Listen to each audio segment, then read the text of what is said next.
Assalamualaikum warahmatullahi wabarakatuh. Perkenalkan, nama saya Riki Ramadhani, NPM 17640155. Di video kali ini saya akan menjelaskan himpunan di mata kuliah Matematika Teknik 2, dosen pengajar Bapak Andi Surya STMT. Baik, langsung saja kita masuk penjelasannya. Yang pertama, pengertian himpunan.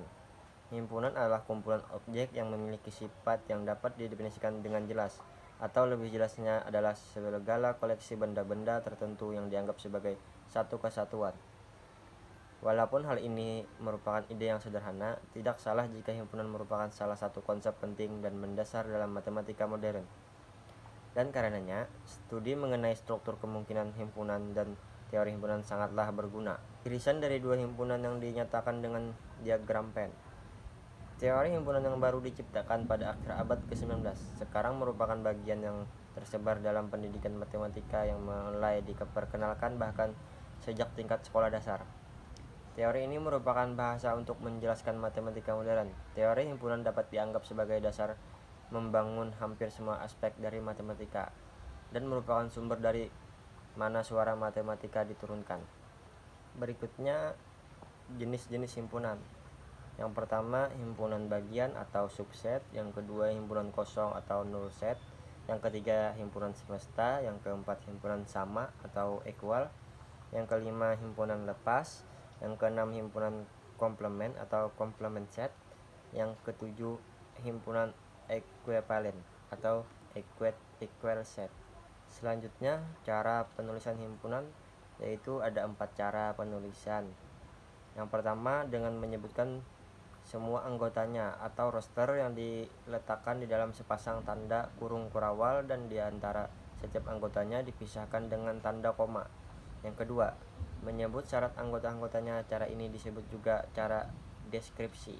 Yang ketiga, notasi pembentuk himpunan dengan menuliskan ciri-ciri umum atau sifat-sifat role dari anggotanya. Yang keempat, himpunan juga dapat disajikan secara grafis atau diagram Venn. Selanjutnya kita akan menjelaskan manfaat mempelajari himpunan dalam kehidupan kita sehari-hari. Dengan mempelajari himpunan diharapkan kemampuan logika akan semakin terasah dan akan memacu kita agar kita mampu berpikir secara logis. Karena dalam hidup, logika memiliki peran penting karena logika berkaitan dengan akal pikir. Banyak kegunaan logika antara lain sebagai berikut. Yang pertama, membantu setiap orang yang mempelajari logika untuk berpikir secara rasional, kritis, lurus, tetap, tertib, metodis, dan koheren. Yang kedua, meningkatkan kemampuan berpikir secara abstrak, cermat, dan objektif. Yang ketiga, menambah kecerdasan dan meningkatkan kemampuan berpikir secara tajam dan mandiri. Yang keempat, memaksa dan mendorong orang untuk berpikir sendiri dengan menggunakan asas-asas sistematis.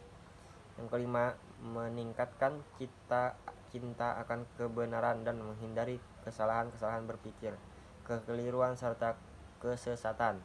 Yang keenam, mampu melakukan analisis terhadap suatu kejadian. Kesimpulan, yang pertama, himpunan adalah kumpulan benda atau objek-objek atau lambang-lambang yang mempunyai arti yang dapat didefinisikan dengan jelas, mana yang merupakan anggota himpunan dan mana yang bukan anggota himpunan. Yang kedua, jenis-jenis terdiri dari himpunan bagian, himpunan kosong, himpunan semesta, himpunan sama, himpunan lepas, himpunan komplement, dan himpunan ekuivalen. Yang ketiga, himpunan dapat ditulis dengan menyebutkan semua anggota, menyebutkan syarat-syarat anggota, notasi membentuk himpunan, dan secara fisik. Yang keempat, operasi pada himpunan terdiri dari gabungan, irisan, komplement, selisih, dan hasil kali kartesius. Yang kelima, pembuktian proporsi himpunan dapat menggunakan diagram Venn, tabel keanggotaan, aljabar himpunan, dan definisi.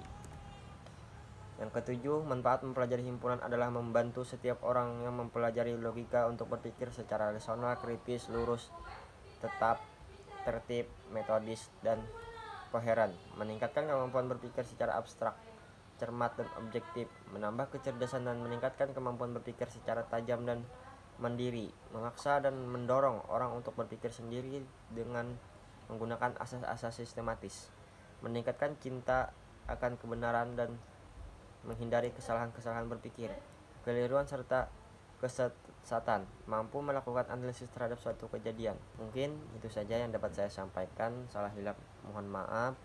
Wabillahi taufiq wal hidayah. Wassalamualaikum warahmatullahi wabarakatuh.